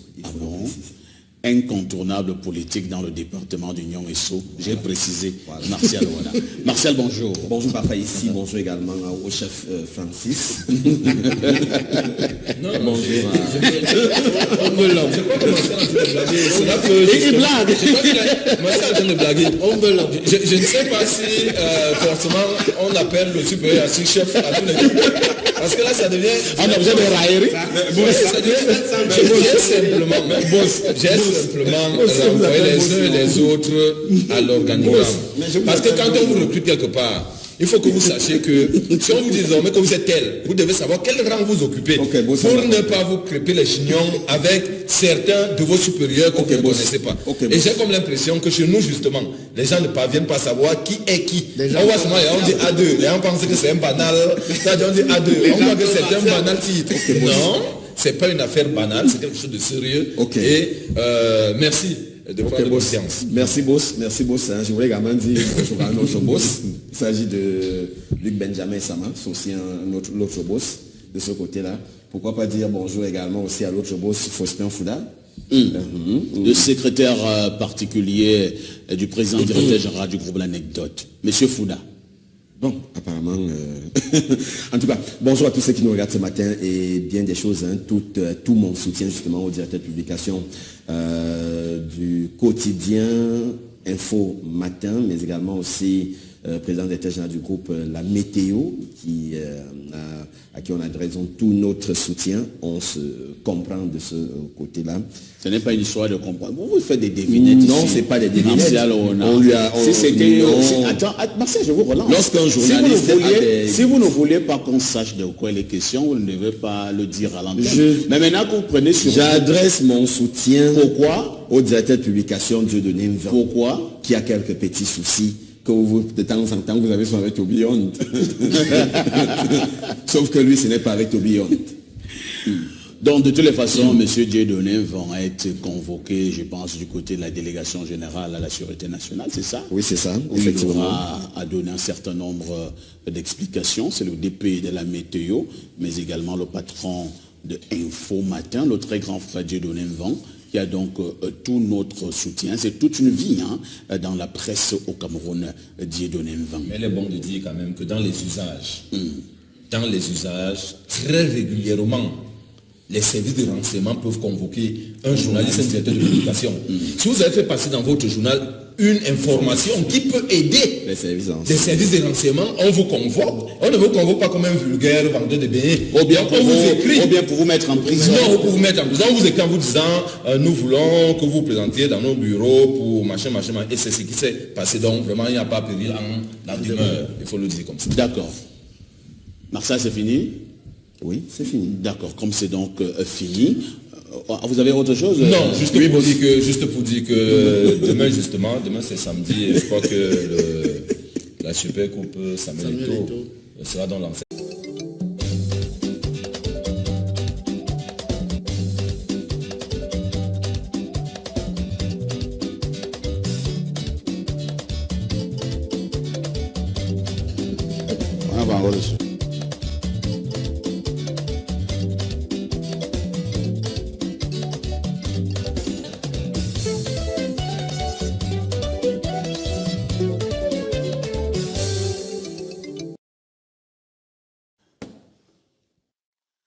Toujours très heureux de savoir que vous êtes de l'autre côté, vous regardez, vous appréciez ce que nous faisons en direct tous les jours sur Vision 4. C'est la télévision africaine. À partir de Yaoundé, nous tutoyons le soleil. Votre confiance et surtout votre reconnaissance continuera à nous galvaniser. Vous êtes en direct justement sur Tour d'Horizon, le programme qui débute tous les matins à partir de 10h30 jusqu'à 10h52 heure du Cameroun. Une affaire des dinosaures de l'information. Et ce sont 4 jeunes journalistes camerounais qui ont décidé de vous dire la vérité, rien que la vérité et toute la vérité à travers leurs commentaires, leurs analyses et leur décryptage. Nous sommes vendredi 16 juin 2017 et parce que nous sommes vendredi, nous serons essentiellement relax. Vous regardez Vision 4. Vous avez sans doute fait le meilleur choix. Vous êtes d'ailleurs des téléspectateurs privilégié. Francis Bonga, bonjour. Bonjour Parfait, bonjour Mathieu, bonjour également à Martial Oona. Je voudrais ce matin dire bonjour à tous les élèves qui vont prendre ce matin leur bulletin qui consacre la fin de l'année scolaire pour beaucoup. C'est vrai que d'autres seront obligés d'attendre encore un tout petit peu parce que à côté des bulletins, il y a les résultats des examens officiels. Mais je voudrais particulièrement ce matin dire un bonjour cordial à quelques jeunes de la République qui se démarquent positivement. Je voudrais ce matin penser au promoteur de Foko Confort. C'est un jeune qui se démarque, c'est le directeur général de ce côté-là. Il se démarque parce qu'il a su se frayer un chemin dans le monde des affaires et on a envie de dire qu'il s'en sort plutôt bien. Je voudrais également ce matin dire un bonjour à un autre jeune qui lui également s'est frayé un chemin sur le plan politique. Vous me voyez venir, je voudrais donc dire bonjour ce matin à Yoki Onana. C'est le deuxième adjoint au maire de la commune de Yaoundé 6e, candidat à l'élection à la tête de la mairie, une élection pas malheureux, une élection qui est entre je veux dire le centre-ville et Yaoundé 6e parce qu'on ne sait finalement pas quand elle aura lieu. Pourquoi à partir du centre-ville? Oui, parce que toutes les opérations se déroulent au centre-ville. Maintenant, quand je parle du centre-ville, vous comprenez que j'indexe les décideurs. Et donc, j'ai dit un bonjour sympathique à Yuki Onana ce matin parce que c'est un jeune très apprécié par la jeunesse de Yaoundé 6e. Je voudrais dire bonjour aussi ce matin à un président de parti politique. C'est également un jeune. Lui, c'est le président Essomba de l'UDC.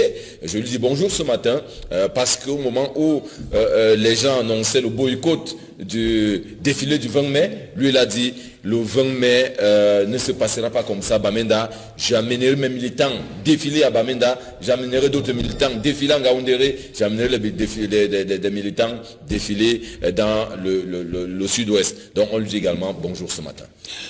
Bien des choses donc à tous ceux qui sont de tout cœur avec les enfants de Soweto ce jour. Nous sommes justement le 16 juin.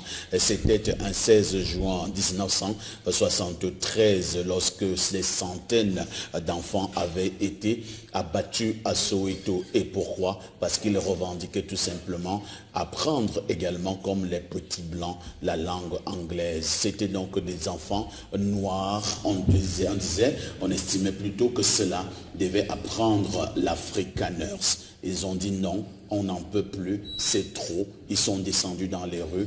Conséquence, beaucoup d'entre eux avaient été froidement abattus. Depuis des années, l'on célèbre donc la journée de l'enfant africain. Ce jour, nos députés juniors seront du côté de l'Assemblée nationale, à l'hémicycle de Verdongoa-Ekele, pour poser des questions à bon nombre de membres du gouvernement.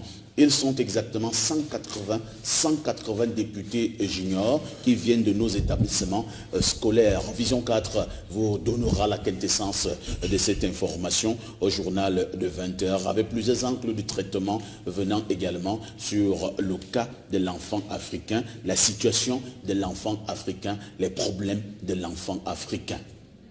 Mathieu, bonjour.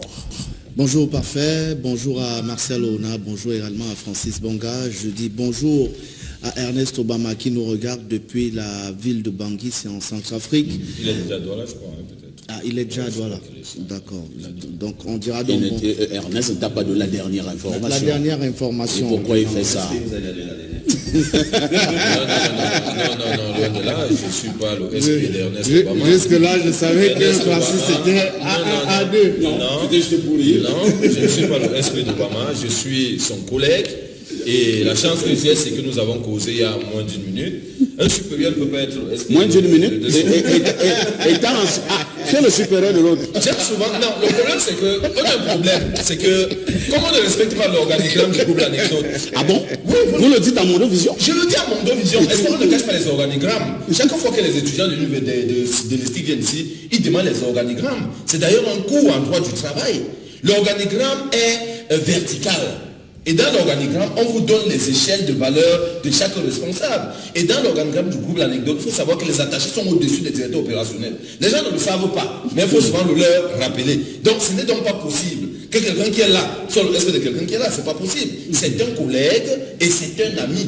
Mais ce que Mathieu doit pouvoir dire, c'est qu'il n'a pas communiqué ce matin avec Ernest. S'il avait communiqué ce matin, il aurait eu l'information.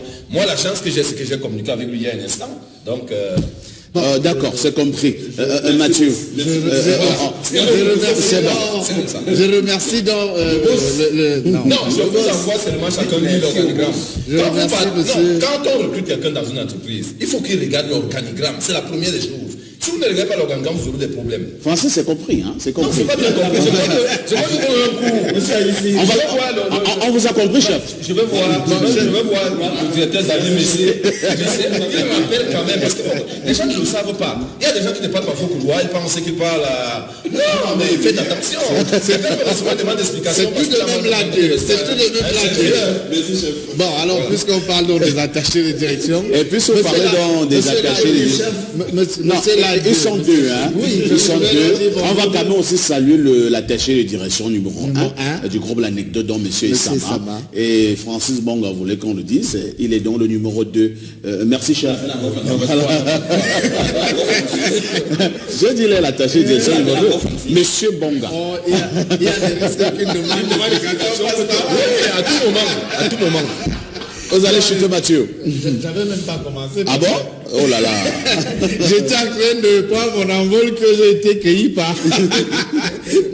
Bref, je vais dire bonjour à ceux qui nous regardent depuis la Centrafrique et bon retour à Ernest puisqu'il est désormais du côté de Douala. Je voudrais également saluer les populations du petit village des Bogo. C'est dans l'arrondissement des Ceux, il me semble bien, qui auront le bonheur et la chance d'accueillir dans les prochains jours la Super Coupe Samuel Eto'o, une Super Coupe dont on dit cette année les primes avoir été doublées. On sait d'ailleurs que les différentes équipes ont reçu des mains de Samuel Eto'o fils en personne le matériel et les équipements y afférents. Derrière, je voudrais saluer également un jeune qui ambitionne dans les prochains jours de monter ou alors de produire un festival du côté de Yaoundé. C'est le festival Kamer Streetwear. C'est Trao Charlie Atangana. Trao, je ne sais pas pourquoi Francis fait l'amour. Le chef fait l'amour. Et donc bonjour à Charlie Atangana. Derrière, je voudrais vous emboîter le pas parfait pour dire bien des choses à tous les jeunes africains, tous les enfants africains, pour être plus précis, qui nous regardent à travers le continent. Ces enfants surtout, et rendre un hommage à ceux qui sont utilisés à des fins incroyables, ces enfants dont on se sert comme enfants soldats, ces enfants dont on se sert comme kamikazes, ces enfants qui restent sous-scolarisés, ces enfants qui difficilement accèdent aux soins de santé. J'ai une pensée pour eux ce matin en ayant encore un appel envers les décideurs et ceux qui très souvent se rendent responsables. Elle est organisée donc sera retransmis en direct par Ernest Obama et je crois qu'on l'accompagne dans cette initiative depuis 3 ans maintenant. Parfait, était le directeur de la communication. Non, je n'ai jamais été nommé.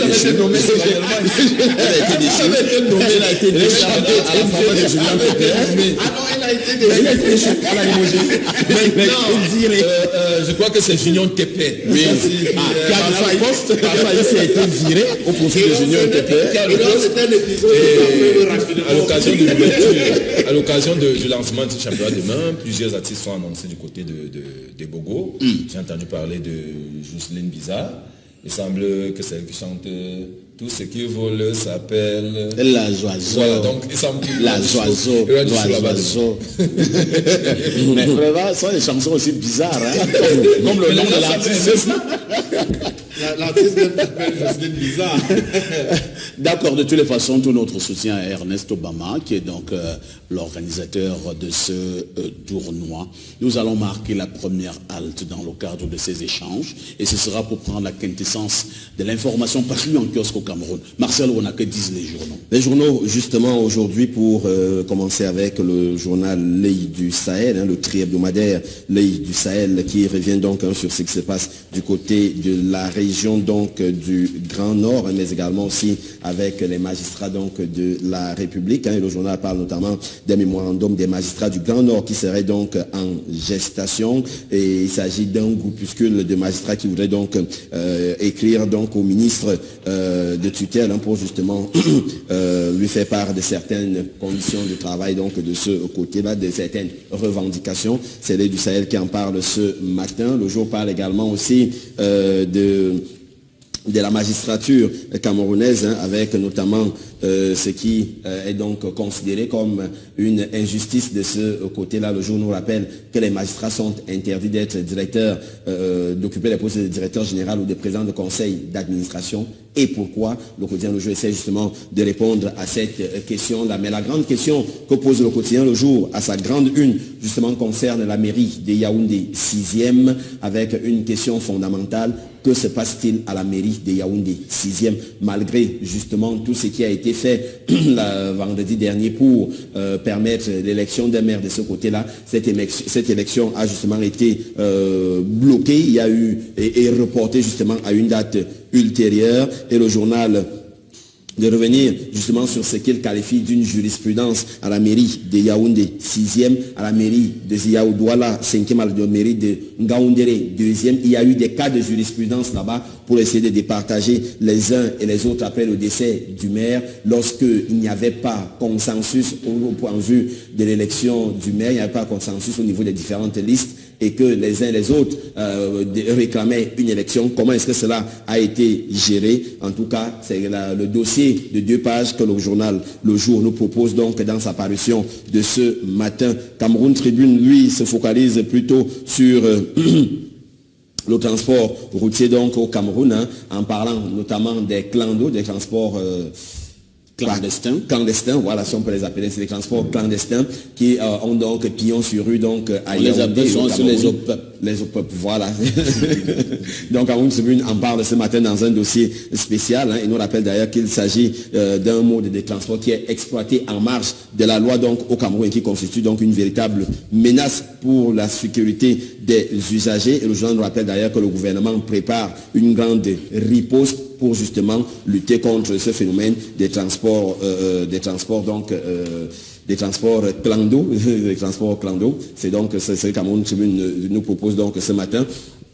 Lequel journal nous parle également aussi des nouvelles lois, des 2 textes de loi qui ont été déposés hier du côté de l'Assemblée nationale, 2 textes de loi qui visent notamment l'amélioration de la gestion des établissements donc et des entreprises publiques donc au Cameroun. De nouvelles règles pourraient donc être adoptées. Elles concernent notamment le fonctionnement, le management, mais également aussi le rôle des tutelles techniques. Merci Martial Oona pour cette quintessence de l'information parue en kiosque au Cameroun. C'est vrai que le transport clandestin dans notre République par moment fait problème. Vous avez d'abord des vieux véhicules qui datent de Mathusalem. Le système de freinage est défaillant. Les amortisseurs relèvent d'une certaine époque. Les soupapes ont lâché. Je n'en dirai pas plus. Un ronflement qui ressemble à ce qu'on appelait à l'époque des tronçonneuses marque Dolmar, et ainsi de suite. Donc, parfois, lorsque vous êtes dans cet engin, vous avez l'impression que c'est plus vous êtes plus proche de la mort que d'arriver là où vous y allez. Je pense que le gouvernement devrait quand même jeter un coup d'œil de ce côté. On va encore nous dire que non, c'est la pauvreté, laisser les gens se battre. Une fois de plus, mon patron a l'habitude de dire quand c'est bien, quand tout est bien, c'est bien. Donc, il n'y a pas un problème. Mais maintenant, quand il y aura un problème, on va se rendre compte, ah là, on aurait dû, mais c'est bien. Donc, merci. Francesco Bonga, je te passe solennellement encore la parole ce matin pour nous livrer une histoire épique et bien épicée. Le Congo-ça de ce matin. Alors, ce matin, c'est l'histoire d'une jeune dame, elle a 33 ans. Elle est veuve parce qu'elle a perdu son mari l'année dernière. Mais elle a un mariage dans une famille où les règles sont claires.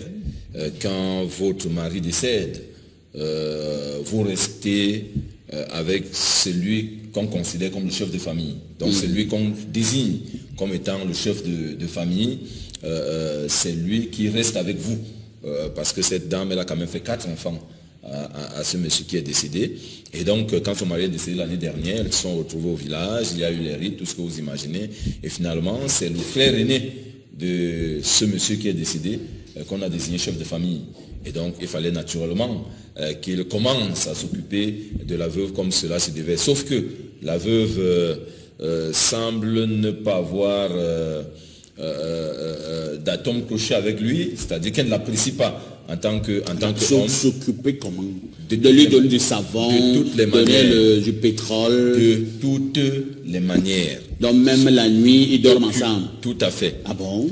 Tout à fait. Oh là là. Et donc la dame a donc refusé, parce qu'elle dit, elle ne refuse pas de prendre quelqu'un dans cette famille, mais elle ne voudrait pas. Elle a une préférence pour quelqu'un d'autre. Elle a une préférence pour le petit frère de son mari. Pour le petit frère de son mari. Et elle a fait savoir à la famille il y a 2 semaines qu'elle n'est pas très à l'aise de savoir qu'elle doit avoir des relations intimes avec le frère aîné, parce que leur sang, comme on dit au quartier, ne colle pas. Et donc, elle a préféré le frère cadet de son époux, qui lui-même n'est pas opposé.